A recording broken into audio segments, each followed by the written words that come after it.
Where do you go when you've had a bad day?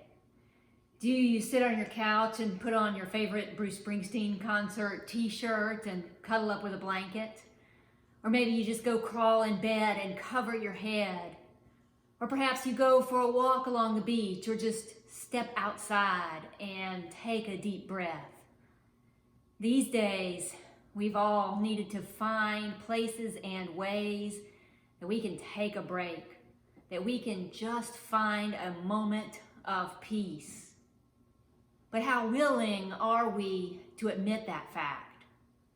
How willing are we to admit that we are not okay?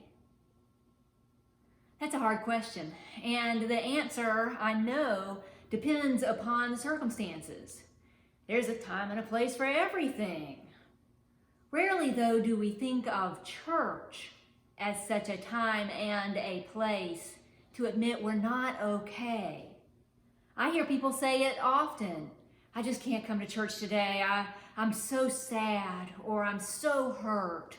Or they'll say, I don't feel like coming to small group tonight because I've had such a bad day. I'm so frustrated. I'm so overwhelmed. And there is a time and a place for that kind of thinking. Sometimes we really do just need to crawl in bed and cover our heads. There are moments when we shouldn't be in a group because being in the group will just make us hurt all the worse. But there are moments when we need to be in a group. And if we choose not to, then we are missing out on a fundamental and most important aspect of being a church community. As a community of faith, we rejoice and celebrate together, absolutely. But also as a community of faith, we share our sorrows, our disappointments, even our anger and frustration. There is power in sitting in a sanctuary and mourning together. I have sat with an extended church family in a beloved sanctuary and cried many, many tears while singing There's a Sweet, Sweet Spirit. And there were times as I sat and cried and sang that I was uncomfortable. I thought, me of all people, why can't I keep it together? But then I also found that there was such great comfort in being held in the arms of a loving God and mourning together and clinging to our faith together.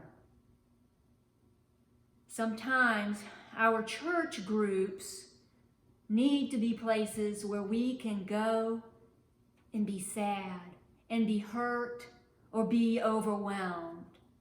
Because these groups are not just for the celebrations and the happy times. Church should also be for the hard, the difficult, the grumpy, the absolutely devastated times. But that takes hard work. It takes work to build that kind of community.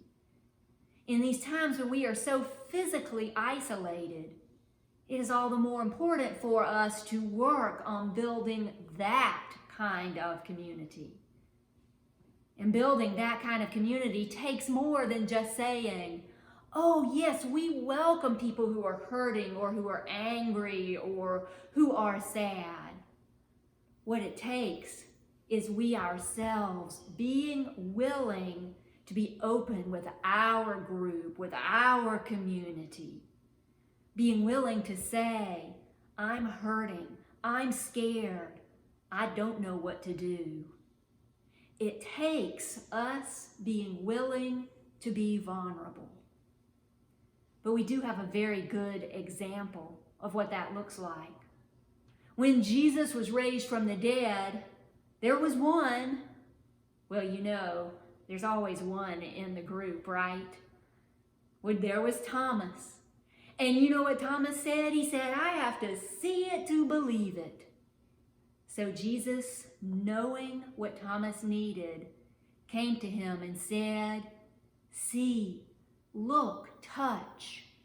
Jesus reached out to him, showed Thomas his scars, was open with Thomas about how he was hurt, about how he gave his life for us.